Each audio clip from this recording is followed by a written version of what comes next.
Khalil Shakir last year, 45 targets, 39 receptions, 611 yards, and 2 touchdowns. Thoughts on Khalil Shakir? Someone in Buffalo has to catch the ball, right? Like they vacated a freaking ton of targets between Diggs and Gabe Davis.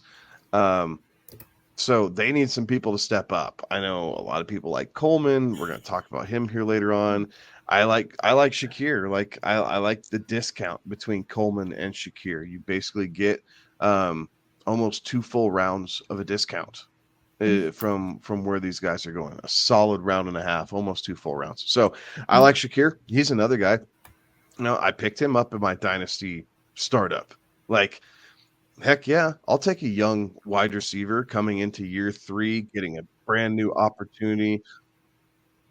We know Allen likes to push the ball deep a little bit. Shakir, not the tallest of receivers, but he does have some ability um, to get behind the defense, and we're going to see his target share drastically increase. He's going to go from 45 targets to probably 95 targets this season. Like, what we're going to see what he's able to do with them. And again, these balls have to go somewhere. Buffalo's not going to stop throwing the football. They paid Josh Allen for a reason, and he's going to have to help push them through this. And Shakir's a great option. They paid Josh Allen, and then they couldn't really pay anybody else at receiver, because if you go look at this depth chart right now, it is almost like the Buffalo GM was just like, do you have some experience playing receiver in the NFL? Would you like to come play in Buffalo? Because I'm going to read off this depth chart to you, these receivers that are on there right now. And I'll read it from how it's listed in first string, second string, third string. But the first string receivers are Khalil Shakir, Keon Coleman, Curtis Samuel. Second string receivers, Marquez Valdez-Scantling, Chase Claypool, Mac Hollins.